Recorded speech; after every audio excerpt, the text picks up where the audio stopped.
Mike did a great job with 60 Minutes. Let's all be proud of him. Welcome back. Mike Cernovich, StageandPlay.com, Gorilla Mindset, MAGA Mindset, Silenced Mindset. Be sure to hit the like button. Interesting article on BuzzFeed. Never thought I'd be saying those words. But it was the #1 article on BuzzFeed yesterday was about Mike Cernovich, me. Yesterday, the #1 article on BuzzFeed was about my 60 Minutes interview and essentially how I won. Now, here's my question. Here's an important question. BuzzFeed has admitted now that their journalism is designed to discredit people. Let me talk to you about it. Cernovich's mention of different universes in the 60 Minutes interview is arguably the most important moment in the 10-minute piece on the dangers of a new, unfamiliar ecosystem. What's the danger? What is the danger of Mike Cernovich? Lawyer, author, filmmaker? How am I? I'm a danger because I threaten the narrative. I threaten the people in power who want to destroy America. That's the danger. Different universes, the BuzzFeed article continues, also illustrates how Cernovich was able to take an interview designed to discredit him and use it to his advantage. Designed to discredit. We now have BuzzFeed admitting on the record, that they don't do actual journalism, that all they want to do is discredit people. Designed to discredit. What about honest journalism? What about interviewing people honestly the way I do, unedited? Where is the unedited 60 Minutes interview? Where is the unedited 60 Minutes interview with Mike Cernovich? Where's the unedited video? They'll never release it. Why? Because if you think I looked good in that earlier segment, man, you should have watched the whole thing. You should have watched the whole thing. It was unbelievable. We're going to be taking reader calls. We're going to be taking reader calls here. It's unfortunate we got cut off earlier. We had a big crowd here, but that's just the way it is. Cernovich talks 60 minutes, fake news, and real news. Change your life with Gorilla Mindset. Yeah, so that's the whole thing, is they were not ready for me, but I was ready for them. And this is what they don't understand. How can you discredit me? You cannot discredit me because I speak the truth. Because I give real news. Who is more credible? Mike Cernovich or BuzzFeed? Right? Who do people trust more? Mike Cernovich or BuzzFeed or CNN? Designed to discredit. Why didn't that BuzzFeed article call out 60 Minutes for gotcha journalism? Why didn't BuzzFeed say, you should give a person the opportunity to respond? It's all designed to discredit me. How are you going to discredit me, though? 15,190,000 people watched me. Biggest episode of the year, maybe of all time. Who knows? Nobody really knows. That's how big it was. Mike would love to hear your thoughts on Sally Yates' bro. What do you want to hear? What's your question? Scott Pelley wasn't prepared. Well, he was prepared. And they had pages of notes. So they were prepared for an ambush.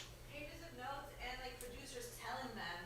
Okay, come on out, Shauna. Well, okay, I'm not gonna. Oh, you're not wearing... Okay, Shauna isn't dressed up to be on TV right now. My nipples are out, sorry people. Okay, hold on.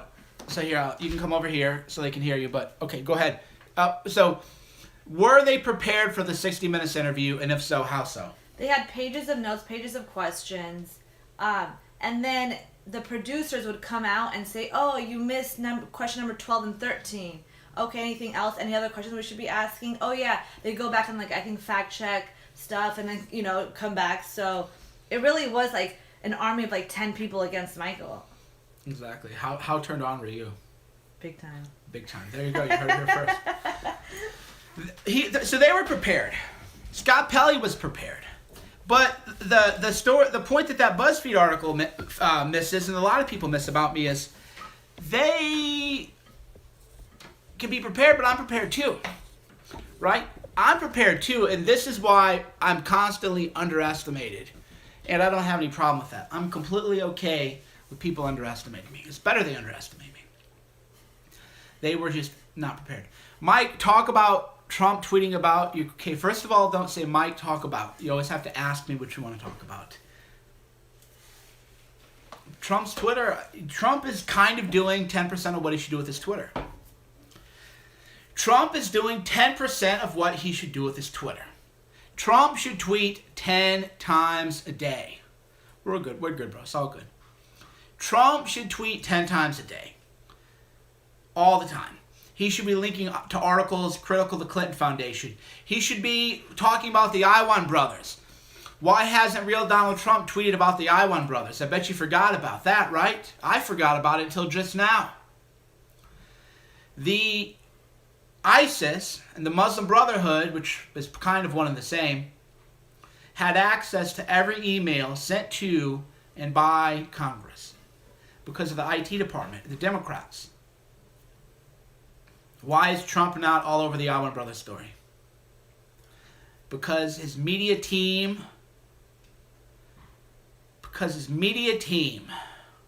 isn't led by me. That's why. Could you imagine Trump's Twitter and his media strategy if I ran it? The media would be gone in a month. Could you imagine that if I ran the Trump media team? The carnage. Look at the damage I do with 230,000 Twitter followers. Look what I'm able to do with some Periscopes, YouTube Lives. Right? Look at what I'm able to do. Imagine if I were, had access to White House resources. Imagine if I had access to budget. Could you imagine, give me 5 people. Could you imagine if I had 5 people in the Trump White House running the media team, and I ran the media team?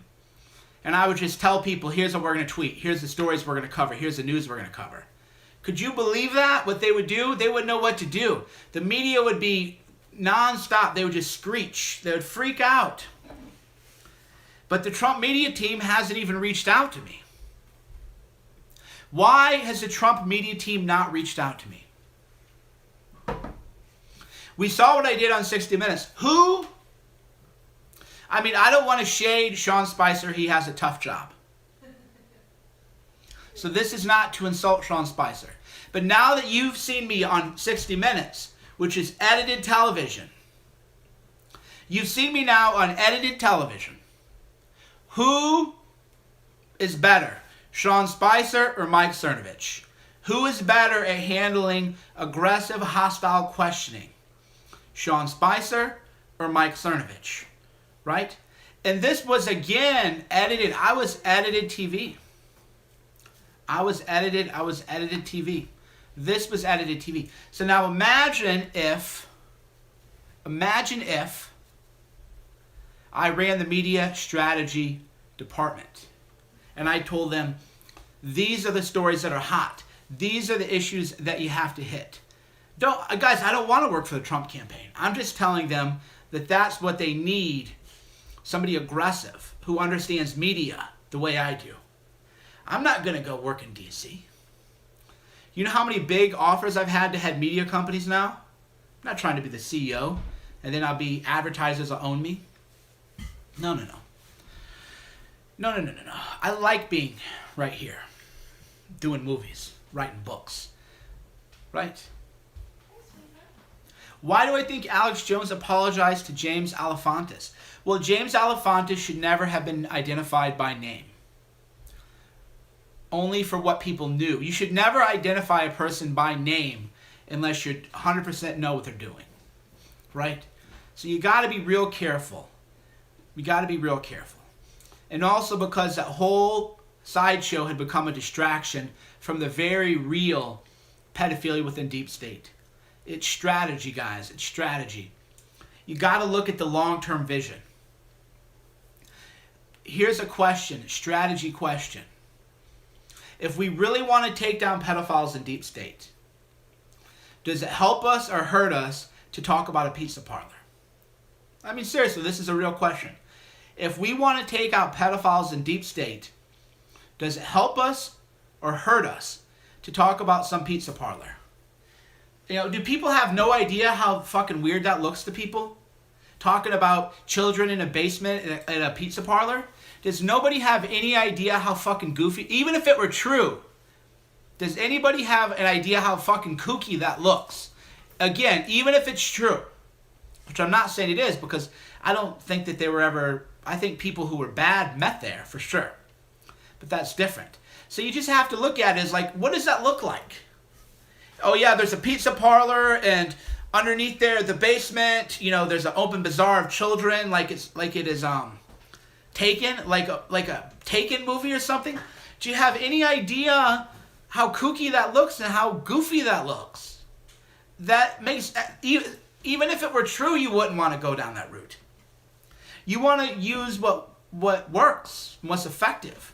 For example, Lauren Silsby in Haiti, the Clinton Foundation, Saudi Arabia trafficking, slavery in Qatar, slavery in Nigeria. There are so many, slavery at the UN, pedophiles at the UN, pedophiles being protected by Hillary Clinton and deep state, the seventh floor, like I talked about in Alex Jones. This is all fact, okay? So I want to talk about Haiti, Lauren Silsby, Jeffrey Epstein, the State Department, deep state, Hillary Clinton's role in all that. That's what I want to, Dennis Hastert, Paul Ryan taking hush money from Dennis Hastert, Ben Sass being a tutor of underage boys while Dennis Hastert was Speaker of the House. That's the kind of stuff I want to talk about, right? These are all facts. Those are big stories, high impact, very powerful people. That's why I never mention that guy by name, James. I never mention him by name. Now, I have my own opinions of him in terms of, I think if you look at him, the hairs on the back of your neck stand up, right? But that's a big stretch. It's a big stretch to say, when I look at that guy, the hair on the back of my neck stands up versus, oh, he's selling children, right? You can't go from A to B that way. Before you say somebody is personally molesting children, you don't just go, oh, he looks weird, he's raping kids. You got to do, your reasoning, find your connections, right? So the Podesta family was friendly with Dennis Hastert, right? That's true. Tony Podesta is friends with Dennis Hastert. That's true. Paul Ryan took hush money from Dennis Hastert. That's true. Tony Podesta has an underground basement where he watches movies that is soundproof. And this is, again, you found this everywhere. John Podesta's brother has a basement where he watches movies. You can Google that. Right? That's a fact. That's weird shit, man. That's some weird shit. That is a fact. So why, but the thing is, we're not focusing on those facts because everybody's talking about cheese pizza, You got to really figure out what works. Oh, it's weird. Look, guys, I'm not saying that there is anything weird going on. Weird is one thing, though. But if you're going to say a person is raping children, you'd better have facts to support that. Right? If you want to say somebody has connections to pedophiles, that's a different claim. Right? Because there's a lot of people with connections to pedophiles. Meryl Streep is connected to Roman Polanski, who's a pedophile. So you could say Meryl Streep is connected to pedophiles, but I would not accuse Meryl Streep of being a pedophile herself. I would say that Meryl Streep is part of a circle of pedophiles, which is true because she gives a standing ovation for Roman Polanski and says Roman Polanski needs to be back in America and should be left alone. Right? So that's 100% true. Meryl Streep connected to pedophiles. 100% Roman Polanski. This is a fact. Right? But I would not say that Meryl Streep herself, that's a different claim. That is a different claim. Spirit cooking is all true. We know for a fact that they put semen in soup and eat it.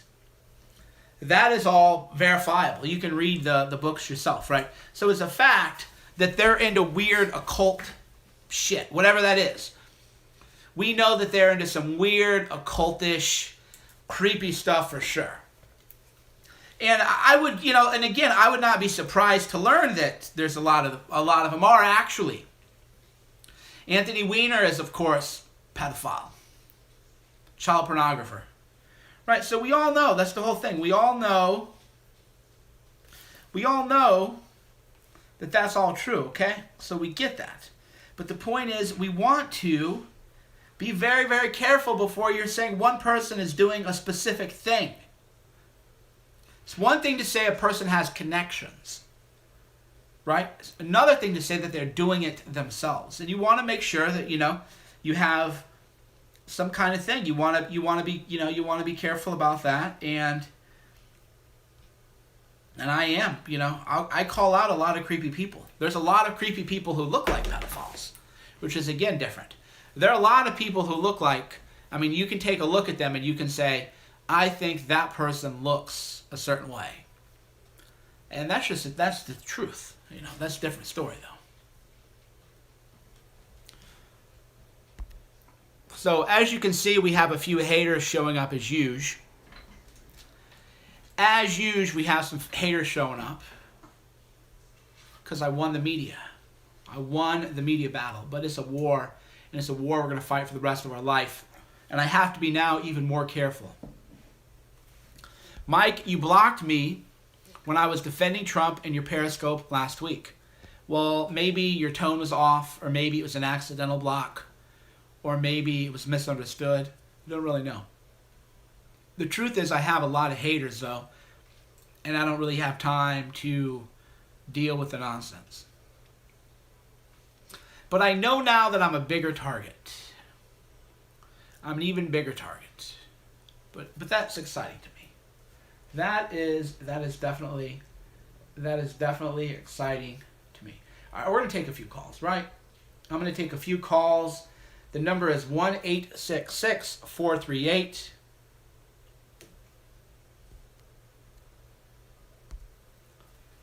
$1487. That is 866-438-1487. Go ahead and call.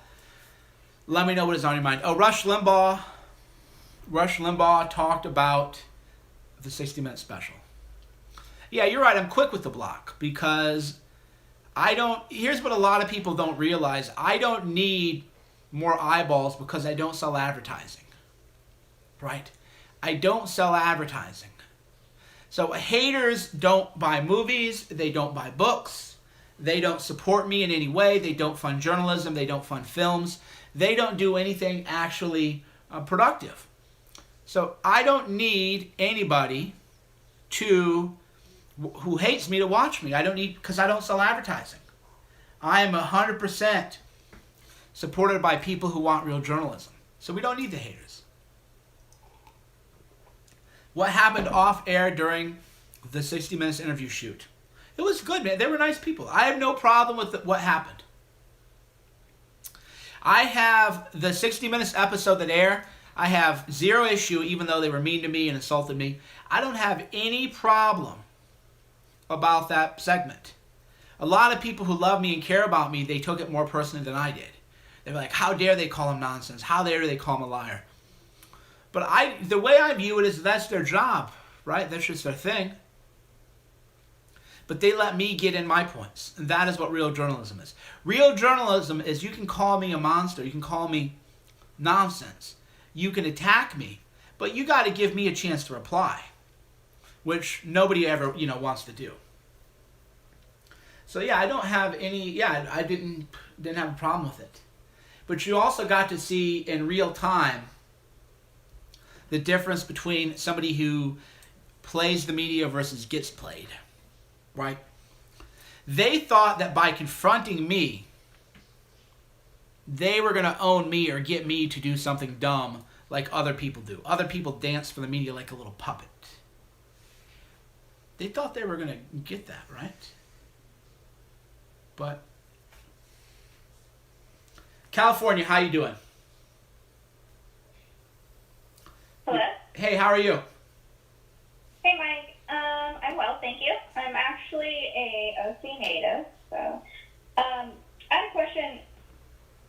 With platforms such as Twitter and Facebook and what have you, censoring us and censoring those that don't hold the same leftist ideology, why do we continue, including Periscope, why do we continue to use them? I know that we don't push them per se, but for example, you're on Gab. Uh-huh. So why don't we start pushing platforms such as Gab TV, VidMe, and getting away from these platforms that, frankly, not only don't support us but censor us heavily, including, also including Reddit and Wikipedia and stuff like that. I know Bucks Day has a new version of Wikipedia, and there's Voe and what have you. There's all these different options. Why don't we and the people that kind of have a voice, such as you, start pushing or recommending these platforms? I actually know that you've been kind of a pusher for Gab, so I appreciate that. But Gab TV is also not only similar to Periscope, but in my opinion, better. How many people are going to watch me if I'd use Gab TV? Well, I think that a good amount would go towards that way. And is it worse to lose a little bit of a fan base than to feed traffic to a company that in the long run doesn't support you and might actually censor and edit you? Does Twitter make a profit? Twitter makes a profit off of traffic, don't they? Twitter loses money every year. So I like your question. There's multiple layers to it. So the one thing is that Twitter loses money every year. The more I use Twitter, do they sell advertising and make a profit off of me?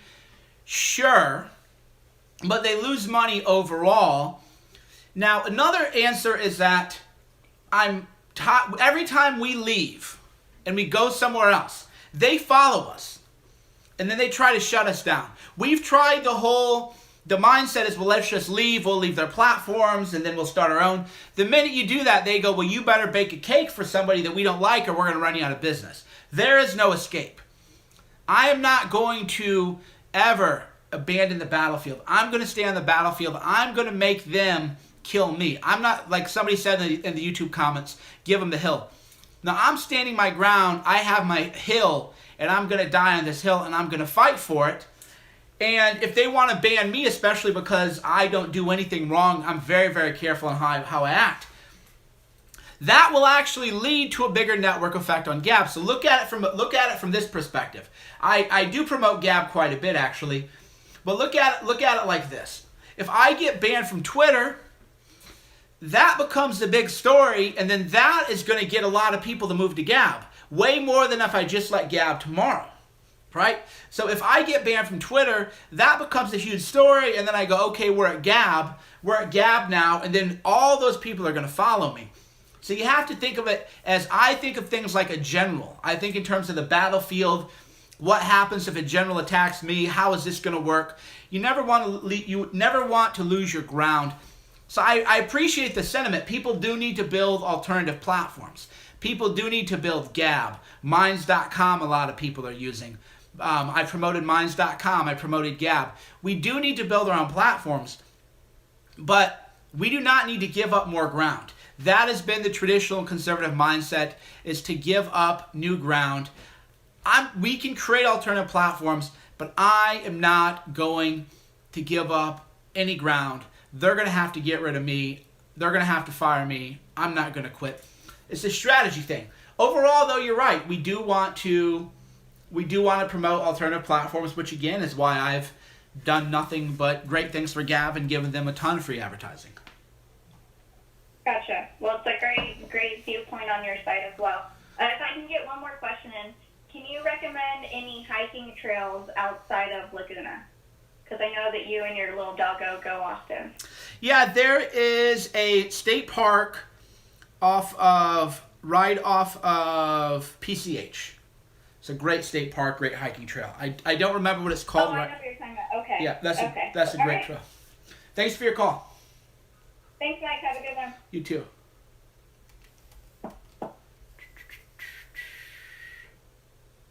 Yeah, so that's the thing. We do want to build up alternative platforms, but we don't want to give up ground either. We don't want to give up ground either, and I can do both. I can promote Minds.com, I can promote Gab. I even tell people to build your own blogs. Remember, guys, I am Mr. Build Your Own Blog. I am Mr. Start a Blog, right? But what happens if we give up ground is that you look weak. And then what happens if they ban your IP or ban your domain using the UN's domain registration service? What if they say Drudge Report can't have a domain because it's hate speech? That's coming. If Hillary Clinton had won, we would not even be able to own a domain because the UN would say you can't have that domain. So every time you give up a battle, you bring us closer to the big picture, right? Because I know what they want to do. And every time I give up ground, it makes it easier for them to get what they really want. That is why I said I think of things like a general. It's a general's mindset. I know that they want to delist your domain. They want to make it so you can't even have drudgereport.com. If that happens, you're off the internet completely by the UN. They want to do it. Until we have blockchain, until we have an uncensorable internet connection or uncensorable internet, we cannot give up any of our turf. Hi, we have another caller from California. How you doing? Hello? Hey, how are you? Mike? Yep. Oh, hey, Mike. How you doing? Good, dude. How are you? I'm doing good. Hey, I just wanted to confirm real quick before I ask my question. There's no topic, right? I don't want to accidentally hijack your show. I mean, within reason. I don't want, people asking me about Hitler or something like that, but... No, nothing like that. It's just I'm in kind of a tricky situation, and I really don't know what direction to go in, and I was hoping for a little bit of guidance. Okay, yeah, what's going on? So, a friend of mine, long story short, is really, really financially successful. And basically from like the moment that I met him... Hello? Yeah, we're listening, dude. Just talk. Yeah, okay. So, basically from the moment that I met him, he was all like, dude, because you don't know what the hell you want to do with your life, you should be doing like TV, film, and modeling. And I don't really like being on camera, personally, and I don't know if it's worth it to like be uncomfortable and go down that route for a short period of time to reap in the rewards. Are you talking about like Even nude though- modeling or something? What do you... It sounds like... Are you talking about like he wants you to be a nude model? No, nothing like that. No, nothing like that. But just like, I'm kind of a shy person, and I don't want to be in media. I don't want my face being put up everywhere. But How old are you? That's just a kind of like internal fear of mine. How old are Or you? like, How old are you? I just turned 21 a few months ago. Do you have any children? No, none. Do what the fuck you want. You're 21. Do what you want to do. Don't do anything you don't want to do.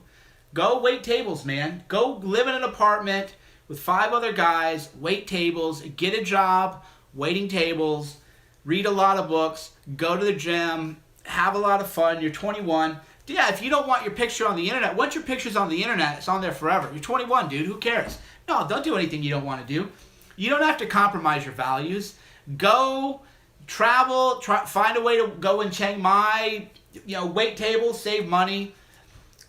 Live in an apartment, live cheap. If you live with your parents, great. Get a job, work as many jobs as you can, work as hard as you can, save cash, and then go move to Chiang Mai, Thailand, and learn how to start a business. That's my advice, sir. Thanks for the call. All right, thanks, Mike. Yeah, these young kids, it's like a recurring theme. They get no guidance in life. You're 21 thinking, what do I got to do with my life? Right? It's like I don't know what people are telling our young now. You're 21. What do I have to do with my life? What are you talking about? You're 21, but this is the way that the young are indoctrinated and brainwashed. Oh my God, you're 21 and you haven't hit some kind of point, right? Hold on a sec. About to sneeze. All right. There we go. Yeah, that's the thing. You're 21, man. People are 21 talking about, I better do something that I compromise my values. No, if you got a couple of children, then that's a hard question. Then you have real ethical dilemma. If you're just 21 and you don't know what you want to do with your life, good, go wait tables. Learn what it's like to show up on time. Learn what it's like to keep a schedule. Learn what it's like to work hard. The young have been misled. I feel so bad for them, really, because they are... Yeah, I have the printing labels, too, downstairs. They're all in that bag. I need present for myself. I have mailing them. Yeah, so that's the whole thing. The young are completely told you got to have a thing and you got to do your whole life thing. You don't. You don't. We got a caller from Ohio. How you doing? Mike, first and foremost, congrats on the 60 minutes. Interestingly enough, I'm also 21 years old, and I just had a question for you. So basically, what I want to do in life is go into politics. What would you recommend for basically like young conservatives to go into politics as a young kid? What would you recommend? Like, what would be the route that you would recommend if you were to recommend one? Basically, because the GOP is basically filled with cucks. If you're trying to strike internships, it's very difficult. Do you have any recommendations for someone that's young looking to go into politics? Yeah, it's real easy. Start small, dude. If you go, because when I was in college, I interned for U.S. Senator, and I hated it. I hated the people I was with. I hated the people I was around. I hated how people were so slimy and everything. So I really wanted nothing to do with politics after that. But you got to do it yourself. Get an internship. In terms of it being hard, well, figure out a way. Life is hard. Yeah, absolutely. Getting what you want out of life is hard. Would you still go the route of the GOP? Because you got a lot of young Trumpers, Trump supporters that grow up, basically 18 to 20-year-olds that, you look at Trump, you're like, all right, this is like the new Reaganism, right? Right. But the problem is that there's no real direct way to basically you got the John Kasichs of the world, basically, because I'm from Ohio, obviously, so right. I've looked into internships in Columbus and stuff like that. Would you just still go the GOP route, or would you just start small, go mayor, try to run your own thing, city council, school board, stuff like that? Say you're 25, 26. Or would you just go the route of the GOP, try to get internships with guys that you know? Yeah, you're 21, dude. Yeah, you got to work. Here's the thing about politics. You're going to have to work with people you don't like. If I run for Congress, I'm going to have to work with liberals on things, and I might not like them. I think the Electronic Frontier Foundation, before it became an agent of deep state, the reason they're losing now is because they won't work with people like me. If the EFF, they're doing this big drive to try to get some legislation stopped. Doesn't look like they're going to succeed. If they had said, well, I think Cernovich is a bad guy, but I'm going to work with him on something that we can agree on, that is the essence of politics. The essence of politics is you're going to have to work with people that you don't like and that you don't respect and that you think are bad people to reach a resolution on a common issue, and that's just life. So, yeah, you're 21. Go work with people you don't like. Learn to deal with it. Learn to bite your tongue at times, because, one of my biggest mistakes in life is just I can't bite my tongue, and sometimes you need to. So, yeah, go do the internship route. Go work with the cucks. Learn from the cucks. Learn about the process of legislation. Learn about the lobbyists. Build your own network. Build your own underground. That's what you have to do. Okay.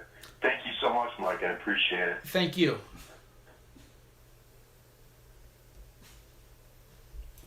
Fremont, California. How you doing? Hey, is that me? That's you. You're live. Oh, Yeah, you had mentioned the UN earlier, so I wanted to share a personal experience. So I used to work in Afghanistan for an NGO, and then I wanted to work with the UN. So back during the migrant crisis, it was like 2 years ago, right when it was starting to get more intense and the world was becoming more informed about it. So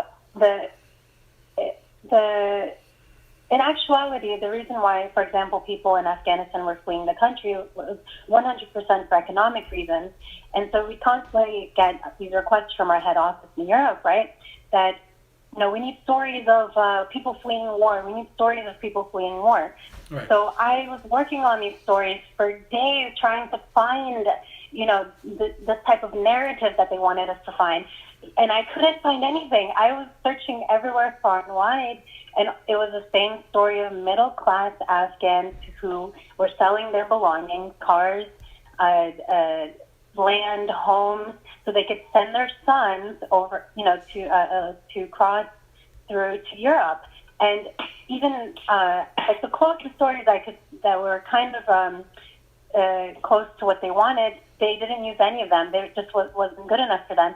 So they had this narrative that they wanted to push, and they it was really hard for me because that was basically journalism, and that reminds me of what you always say, that it's always hard for people to like honest people to work in this field, because there's always like a narrative that has to be told, and it's only the most dishonest people can work in this field. So for me, that was when I was like, I can't do this anymore, and I left, and I'm so happy I left, even though I learned a lot from it, so I don't regret it at all. It opened my eyes a lot, and so anything related to the UN and these international organizations, they have an agenda. Whether it's Amnesty International, the UN organizations, they have their agenda, and they're constantly pushing their narrative, and honestly, people should not believe it at all. Right, so what you've heard here, for those of you at home, I covered the migrant crisis. The media wants to say it's a refugee crisis. People are fleeing war-torn nations. No, what is really happening is that people are in very poor countries, and again, what can we do about the problem with the world poor? That's a very different question. But they would line people up, women and children in the front, and everybody else was economic migrants. And as you heard firsthand report, what happened is the family will sell their belongings. They fly out the sons to these nations. They go out there, and then they all bring in the whole family, and that's how you're actually changing the nations of the country. But the news narrative has said these people are refugees fleeing terrorists and war-torn nations. That's actually not the truth. They wanted to go to Germany for, optimistically, more economic opportunity, but pessimistically for more welfare. The reason I think it's more welfare is because when I was in the train station in Hungary, Budapest, Hungary had become a big, what do you want to call it, thoroughfare for refugees, migrants. And actually, the people who killed all those people in Paris at the movie theater, they had passed through the refugee station the same time that I was there doing journalism. So I probably had taken their pictures somewhere in my photo albums that I put online that nobody knows, that millions of people watch my photos. And when I went there, there was a poster that said, "Don't go to Denmark, because if you go to Denmark, you don't get the good welfare. The good welfare is Germany and Austria." So they said, whatever you do, don't get fingerprinted and don't go to Denmark, because in Denmark you don't really get that much welfare. Go to Germany and Austria. So they were actually telling people to go for the welfare. And I proved all this with pictures, and my profile was much smaller then. Back then I only had maybe 5,000-10,000 Twitter followers. Fortunately, we were able to make the story go viral on Facebook. But I exposed all of that, and what you've heard here is the same thing. So yeah, you're right. Do you have anything else to add, or anything else you want to talk about?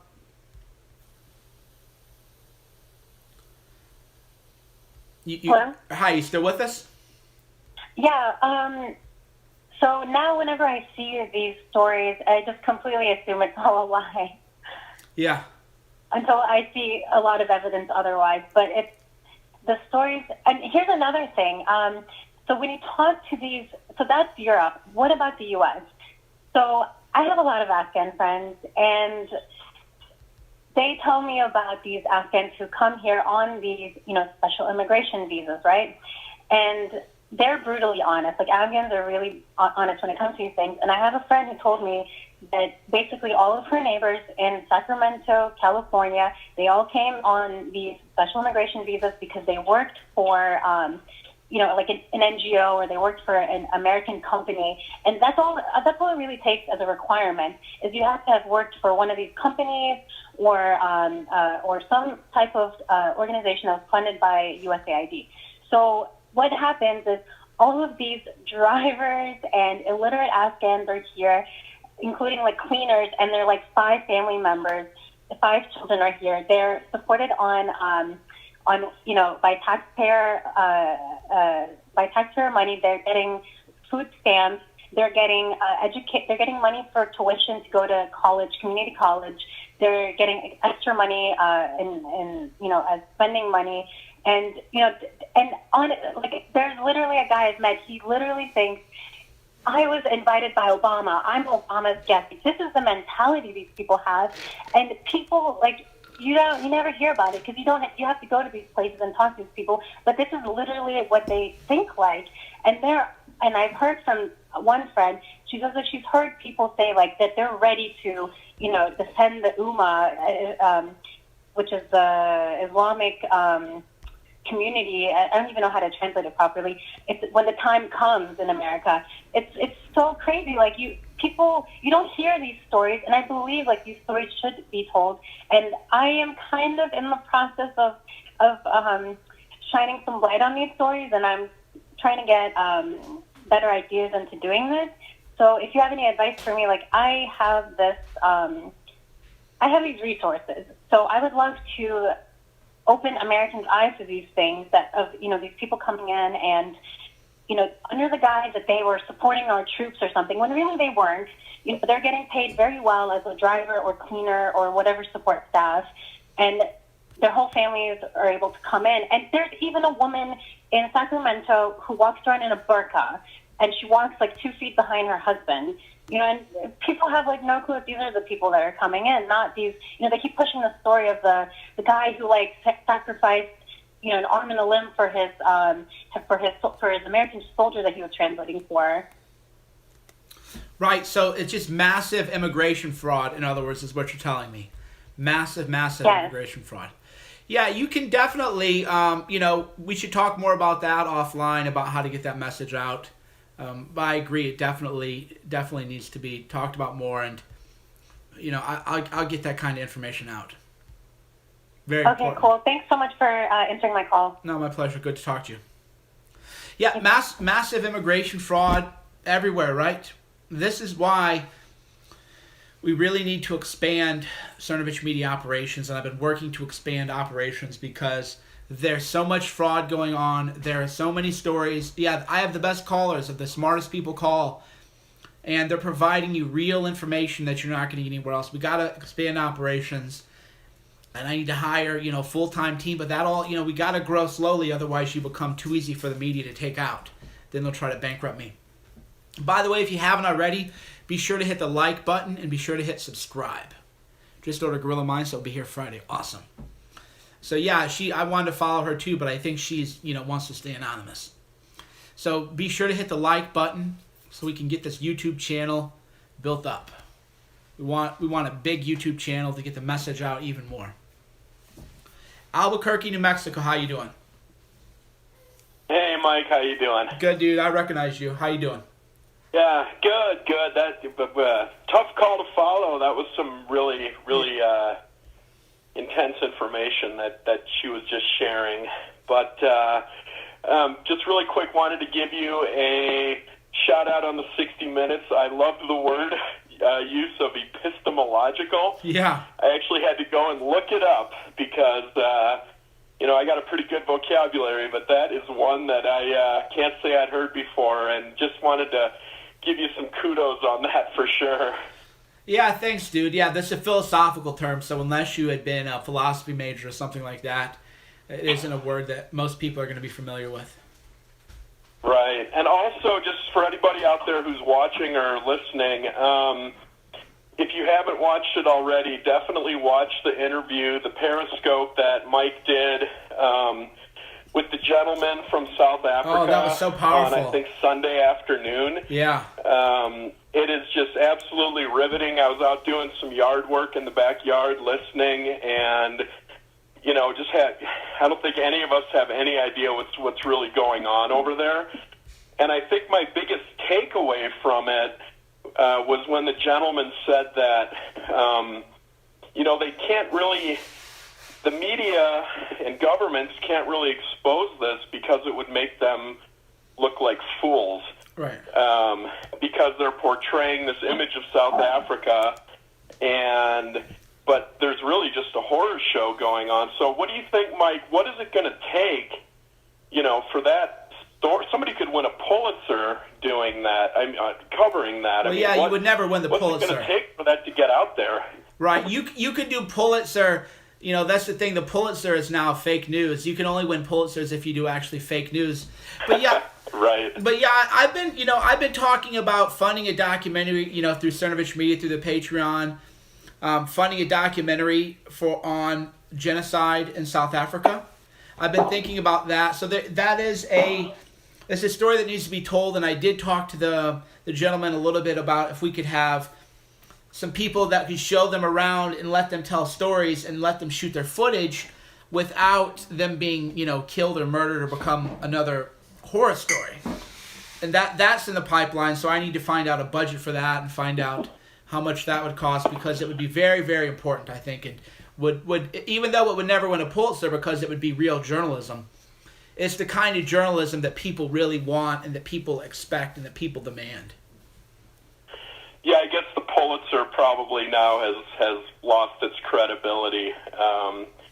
But one other thing I just wanted to throw out there, and I'll get your feedback and I'll let you go, is you had put out a tweet, I think late Saturday night, and I've kind of seen it circulating around a little bit about, Huma and Anthony Weiner looks like they're going to, try to reconcile, which I thought was really interesting. I'm wondering if that, you had mentioned maybe, him possibly turning state's evidence, and that's why they're doing that.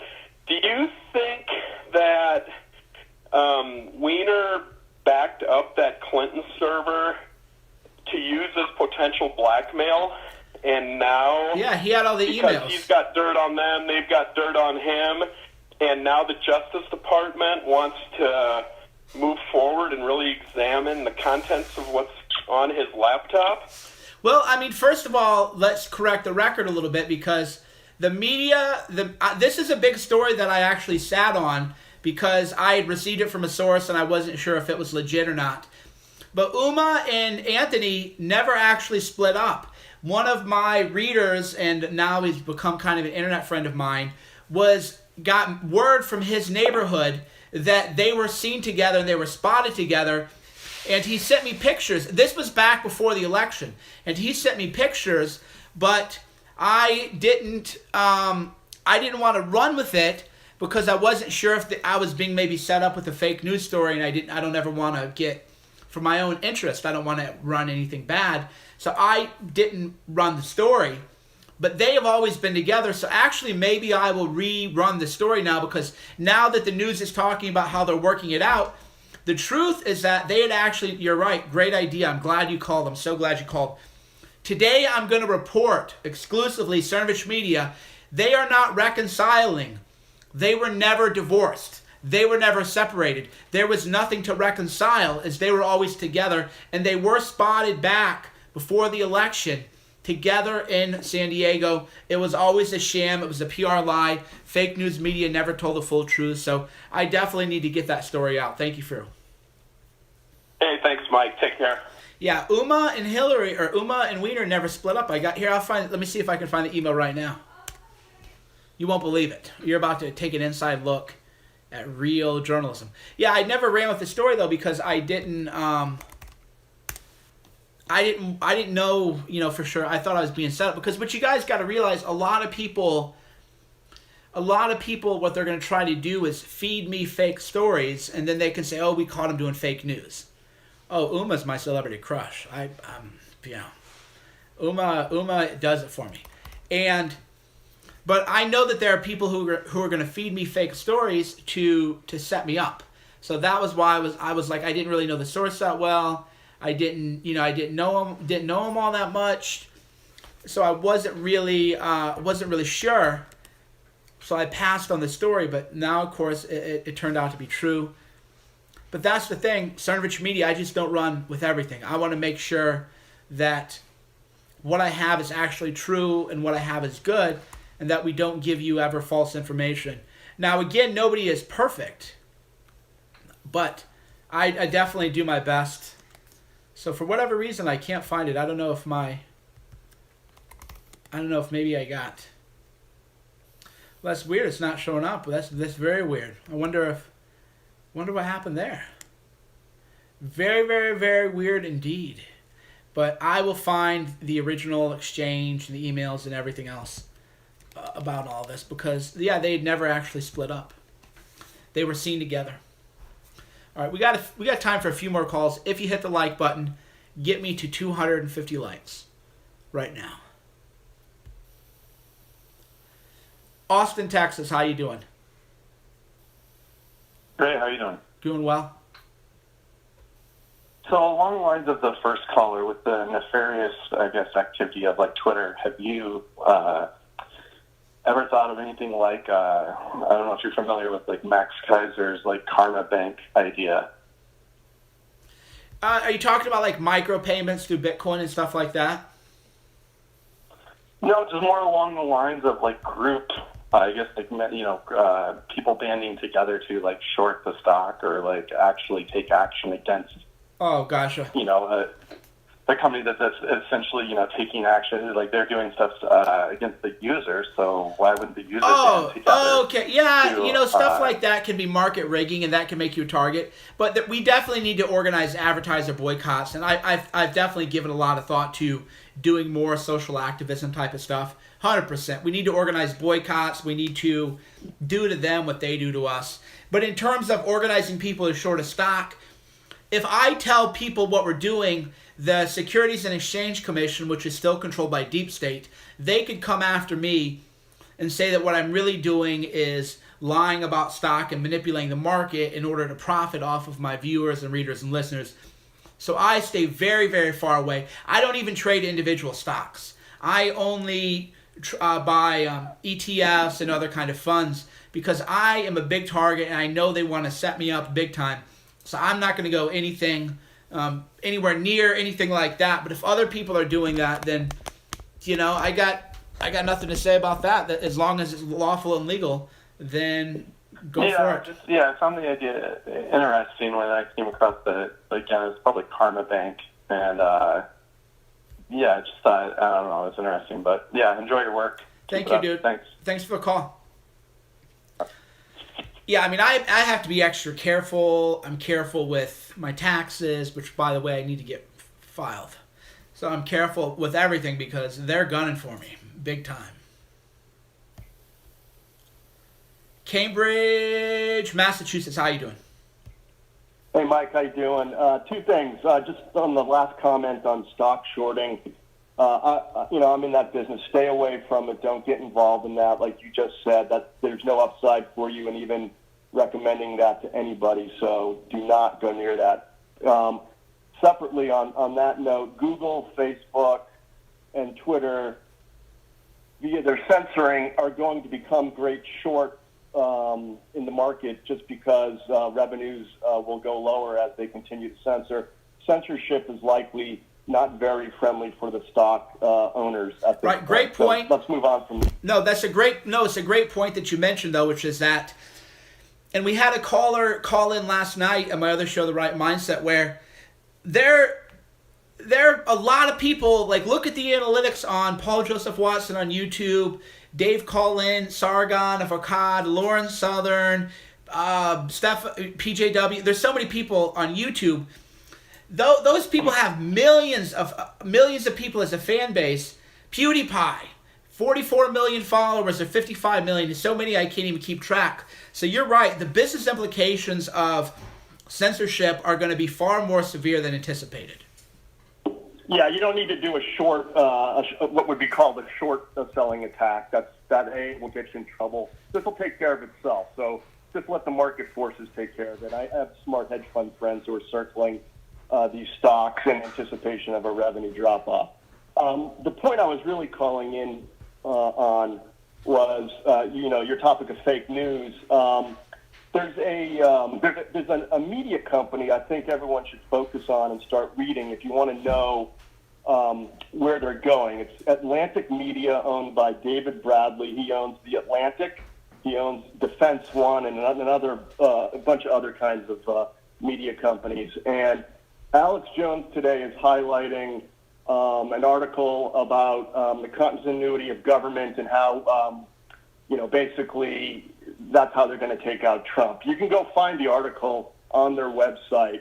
And what you need to know about these guys is they are fake news. They're publications for insiders, and they message each other, and the talking points come directly from these guys. This Defense One website has put together stories about the weaponized narrative, fake news, and what they're doing is they're trying to criminalize, and I think I talked about this yesterday with you, they're trying to criminalize alternative media and link it to treason in Russia. So they are deadly serious. As ridiculous as we all think this Russian narrative is, they're going with it.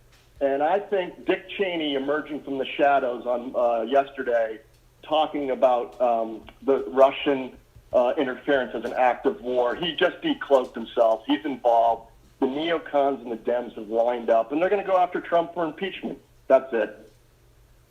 Yeah, they are, man. But look, Alex, a great American hero. I was on a show today. If they go after Trump hard, they don't know what they're going to unleash, the tsunami.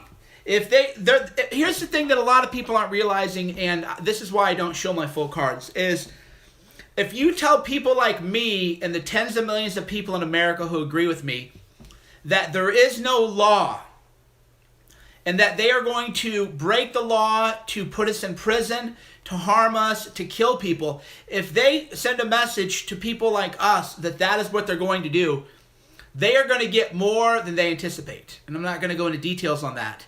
But any kind of attack like that, they will get more than they have. They have no idea.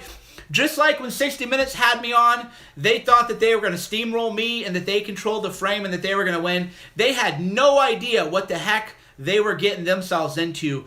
They didn't interview me, I interviewed them.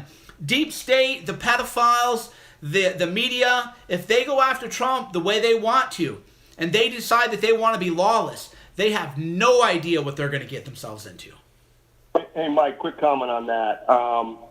Hypothetically speaking, I agree with what you just said, and I'm a man of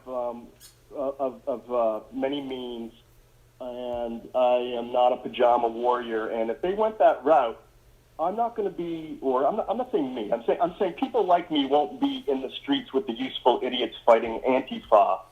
The top of the pyramid is where we're going to focus, and that's all I'm going to say about that. Yeah, exactly. And also, along those lines, there is a list of people, it's a kill switch associated with me. So if Deep State did target me for a kind of a lawless method, then there are certain people who aren't famous now necessarily, who would become very famous then if that kind of stuff happened. And that is why I encourage people on the left in the media to work within the confines of the law, because we are the good guys and we will work within the confines of the law. But if they want to take it outside of the law, then that would not be good. So thank you for your call, sir.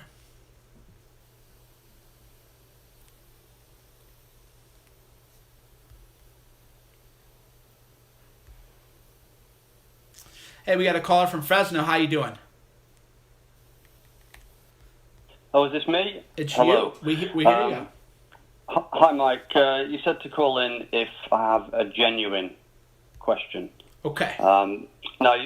So you've said before that you can regularly get 20,000 viewers on a Periscope stream, and in fact, I've observed this, and yes, I've been in. There are 19,000, 20,000 viewers. However, what struck me on that occasion was the frequency of the chat room. It was sort of acting more like this chat room now, rather than when I've been on streams and you see a 20,000 stream and there's a chat room there. It's more populated. How can you explain the discrepancy between your current stream viewers, which is less than 2.5% of what you get on Periscope, despite the fact that YouTube is the world's biggest video platform, and you've, in light of you just stated about your influence in terms of moving people across platforms, like from Twitter to Gab, as you just stated. Right, Twitter, most of my people watching me on YouTube are coming from Twitter. Twitter preferentially links out Periscope views, just like Google preferentially in search results serves out people to YouTube. So my YouTube subscription rate is something like 22,000 people.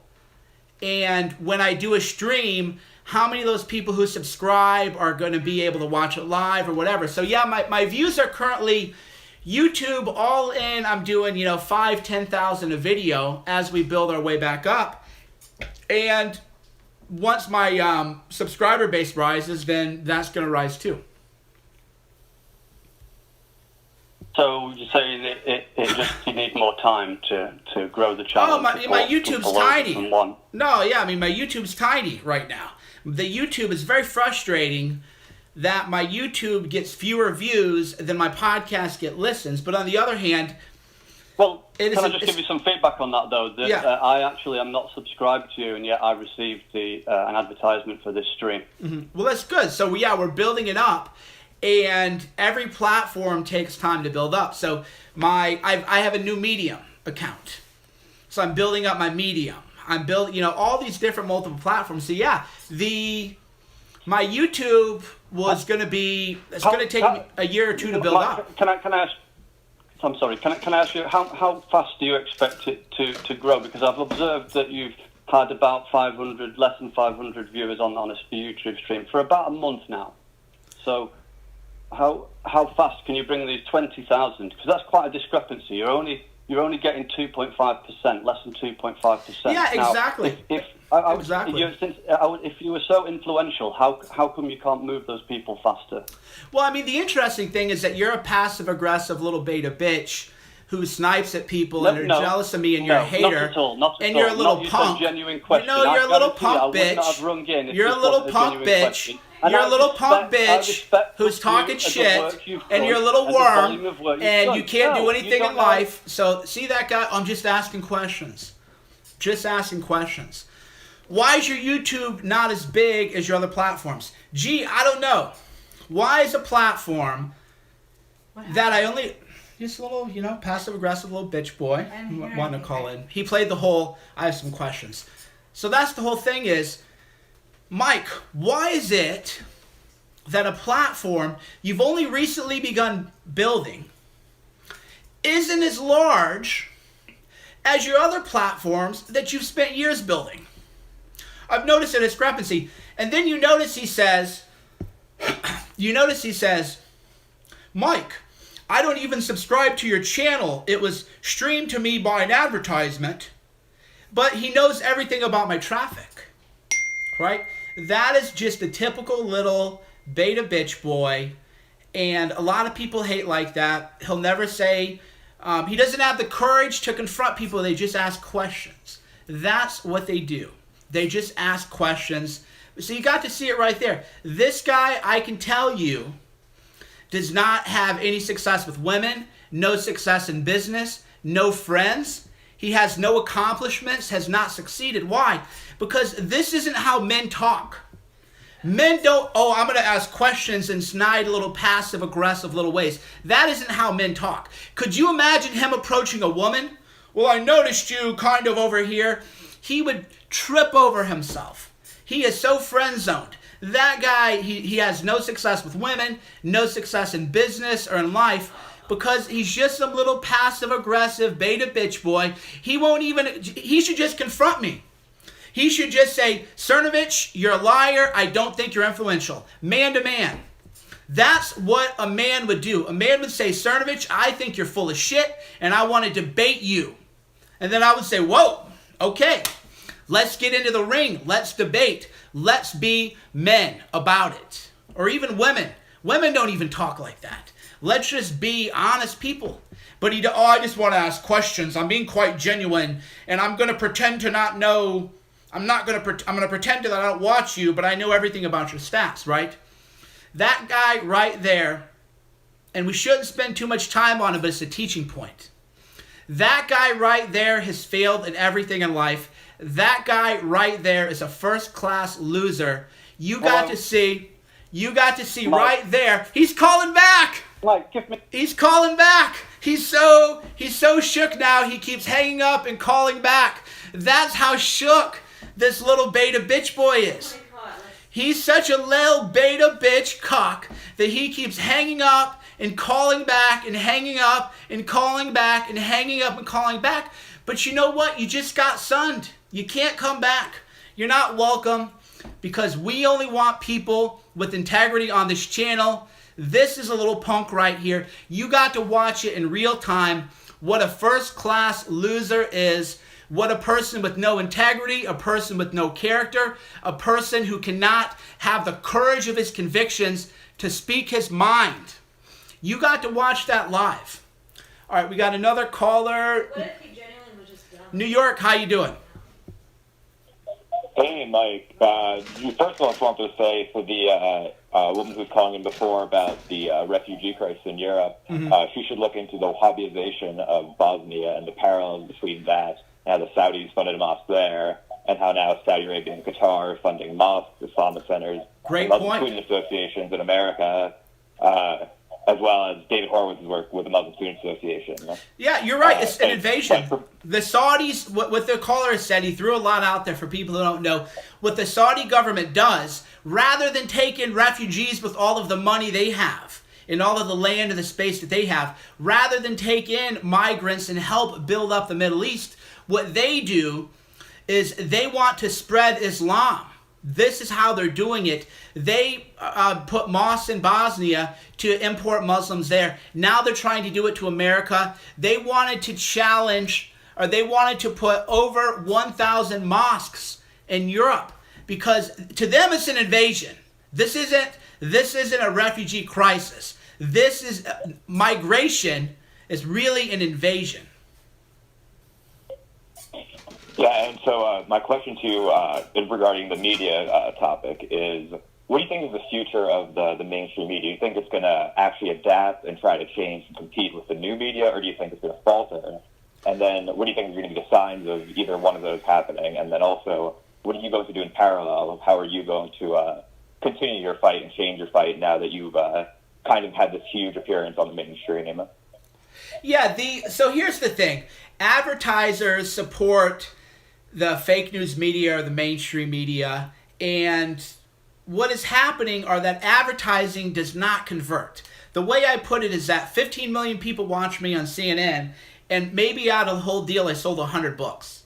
I can sell 100 books if I do a podcast and a blog post. I can sell more books than 15 million people. So advertising on conventional news media is a complete and total waste of time, but most people in advertising don't know that, so they don't know how to build that back up, and they don't know how to monetize online. So actually what is going to happen, I don't know, because they are like the Titanic. They aren't dynamic, and they live in an echo chamber. Their influence is going to continue to wane, and they're going to keep fighting to ban us from the internet, and they're going to keep fighting harder on that. They're going to keep calling us fake news, but just like calling us racist and homophobic and sexist and saying that Trump could never win, they're going to continue to discredit themselves. So it'll be a slow implosion, but I'm still optimistic on new media, blogs, podcasts, videos, etc. Great. Thank you so much for answering the question. Also, just a shout out to Marine Le Pen. Hopefully she'll be she is a Madam President I can certainly support. That's what I always tell people. God save Le Pen. Why is it that Marie Le Hell Pen? yeah. Why is Marie Le Pen and Ivanka Trump? Why are they not feminist icons?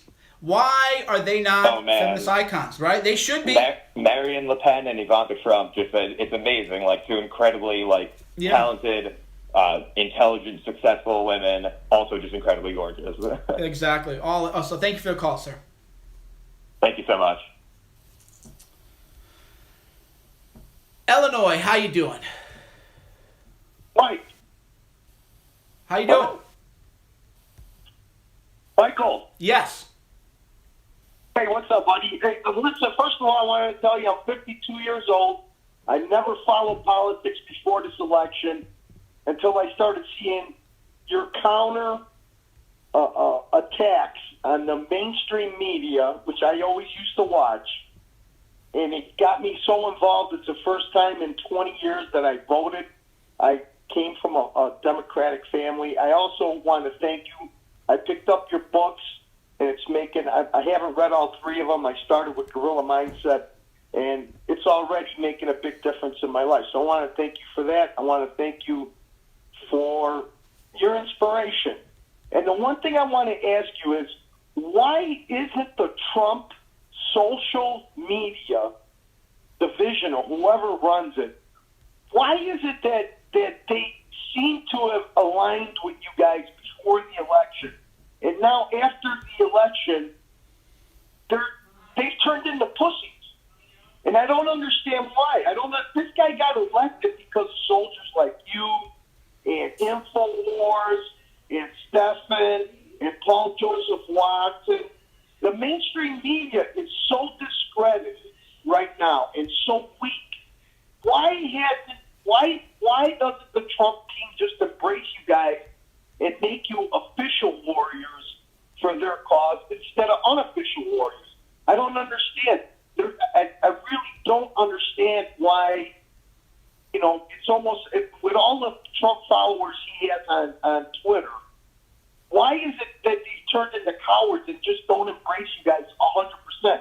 They cannot be discredited.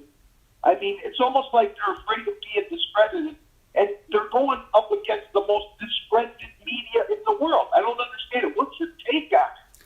Yeah, great question. So this touches on, and I think this is going to be our last question of the day. So this is an important point. I've always said that I don't want to work for Trump, but Bill Mitchell should work for Trump. Every day they should say to Bill Mitchell, what do you think is hot on Twitter? What do you think is going to be big on Twitter? What story should we push out? What meme should we push out? The A1 brothers, big story. I mean, Mike. I mean, the Democratic Party uses, Brock with Media Matters. They use all these scumbags, okay? And they're legitimate. I mean, they're legitimate. Obviously they're a business. They use all these people to undermine the message from people like us. And why is it that we don't do the same to them? He's got the army. You guys are there. You guys did it. You guys put him in office. Why doesn't he embrace that and go after these guys? Like you said, it's a war.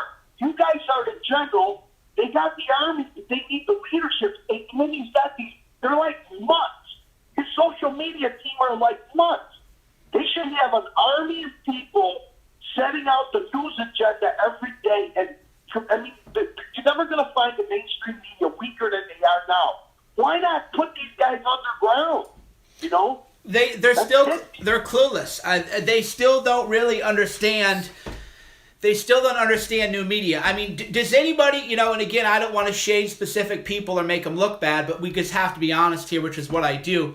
Is there anybody here who thinks that either Sean Spicer or Dan Saviano knows more about Twitter and social media than I do? Is there anybody currently working for Trump who knows more about media, how to use Twitter, social media, how to make a news cycle than I do? And of course the answer is no. None of them know anything. None of them have talked to me. They've never called me. They've never said, hey, Cernovich, can we have a secretive meeting where you can tell us how to run Twitter and how to run social media? Hell no. That is how over their head they are. So it comes down to simple incompetence, and they aren't as good as I am. But that's what it is. But that's the only reason that I don't have confidence that Trump is going to make it through this war. It's the simple fact. It's not like he's got to get all you guys and put you into a Washington office and use you in that way. But the thing that I don't understand, with all the influence that Trump has, with his Twitter and everything else, what's stopping him from aligning with you guys that obviously you guys were a huge influence, okay, before the election? Why not use that tool to keep going with it and bury these guys? I mean, you know, does David Brock, does the Brock and Media Matters and all these scumbags like that, I forget what the hell was the guy that exposed the whole Project Veritas, okay? He exposed the whole underhanded Democratic way that they undermine, you know, the rallies and everything else. They're still aligned with it. Obama had this guy at his fucking last speech. I mean, they don't have a problem with aligning people that help them. And you know what? People know that these people are scumbags, but that's politics. Right. And it seems like, for some reason, like, you know, yeah, Alex Jones has said some crazy stuff.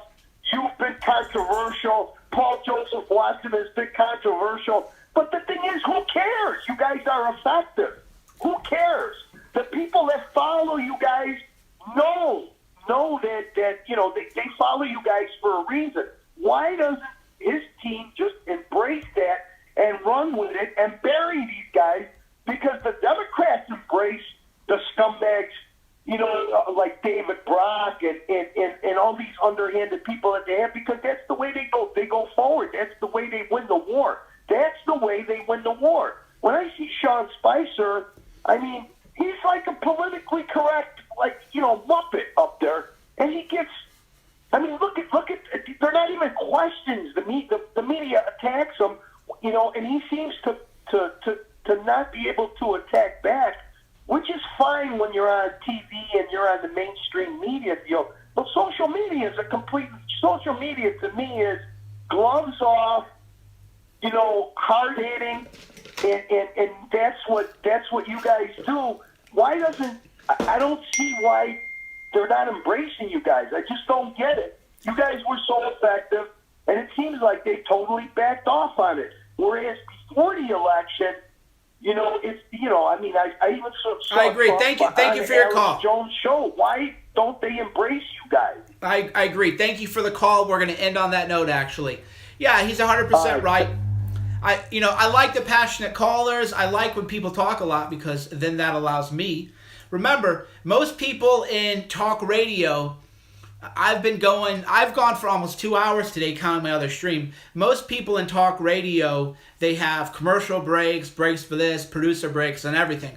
I just go live the whole time. So I'm glad when people call and are passionate and knowledgeable. So he's right. It is a big mistake. But hey, Trump learns from his mistakes, as I explained in my best-selling book, MAGA Mindset, Making You and America Great Again. And thank you for the calls today. Be sure to hit the like button.